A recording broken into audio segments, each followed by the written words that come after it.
All right, let's get back into chapter 4, controlling the chaos, creating a routine. But let's talk about chores for a little bit with kids. So inside this section, I talk about chores and kids. Um, I've never been a big fan of paying my kids to do chores around the house. However, the routine of consistent chores creates responsibility for your child. Let's listen to that again. The routine of consistent chores creates responsibility for your child.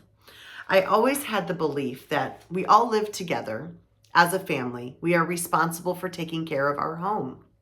No one pays me to cook. No one pays me to clean, to do the laundry. That was usually what I told my kids, who rolled their eyes. But it's true. As a family, we share these responsibilities and these chores of this house that we share together. And here's how I handled the tasks of chores with my kids. Now, when you go and grab my book, and here there's some examples of at young age, how kids can help with some chores, 5 years old, 10 years old, and then teenagers and how they can help with that sort of thing. And I'm going to talk a little bit more about that. But there's some examples in here. I have to admit myself, I was not a stickler about their rooms. Many of you probably have your children keep much cleaner rooms than I did with my kids. My goal was I at least had to have those shared spaces neat, clean, and orderly. As long as I could shut the door to my children's room, I didn't really worry about that every week. I focused much of the energy on our shared living spaces, but your focus may be different. And my goal is to find something that is manageable, or the goal is to find something that's manageable for you. So this is my example. With my kids, I never really said they had to clean their room every week. If they wanted to live in it messy, that was kind of their choice. But the living room, the family room, the kitchen, the dining room, that shared space that we had all together had to be cleaned every week.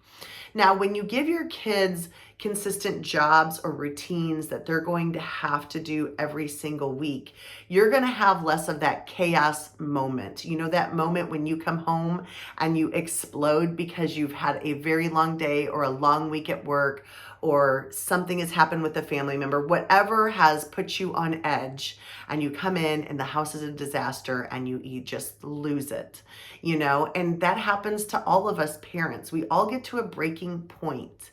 And so when we instill those expectations and those routines for our kids to consistently do. So maybe your daughter's job is to help mop the floors and your son's job is to clean the bathroom, or, something like that every single week. That is their task to do.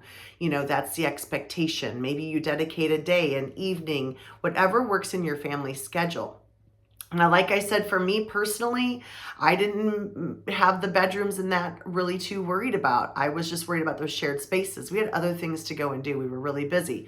And then I would pick planned times to say, we're cleaning rooms today. They never liked that either, but we still did it, And so having those expectations and that responsibility, you're teaching your kids more than just skills of keeping your house clean.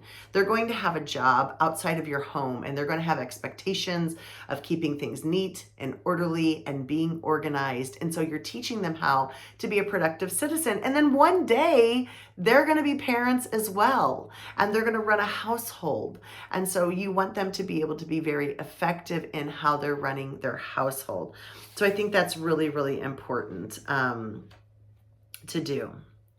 So children thrive on predictability. Through structure and routines, you can provide that predictability. When they can predict what their day will be like, they have a sense of what to expect. When their routine is altered, the day can become difficult for them. Predictability is important for kids to be able to foresee what's going on to happen next in life. Staying consistent with routines and schedules really helps children gain a sense of comfort in knowing what is next. And then there's a few key takeaways in here. And remember, in the back of the book, there's questions that go along with each chapter. And I tell everyone, you can probably come back to these questions as your child ages. You're going to answer this a little differently with a 5-year-old than a 10-year-old than an 18-year-old. And so that would be great for you to do. Now, the question that's back here on chores is, list the chores that need to be completed at home. Assign the people in your home different tasks and communicate these expectations. And that's a really big piece. Again, I talked about when you come home and you blow up, you've had this moment, you've had enough. How do we do this in a calm manner early on in the future, front loading, letting your kids know the expectation and giving them that time. It's Saturday, it's time for us to do this. It's Thursday night, it's time for us to do this, and really sticking to that. And so being able to do that is going to be really, really important for your kids. And then there's a few other things about structure, routine, habits, things like that that I put in here in this. So you can grab my book on Amazon. If you've not gotten it yet, go grab it. And I hope you can join us sometime for our parent-to-parent conversations that I have. You can check out my link tree and see all of the things that I am doing to help parents, in their parenting journey. And you know what? I know you're going to do a great job. Thanks for watching.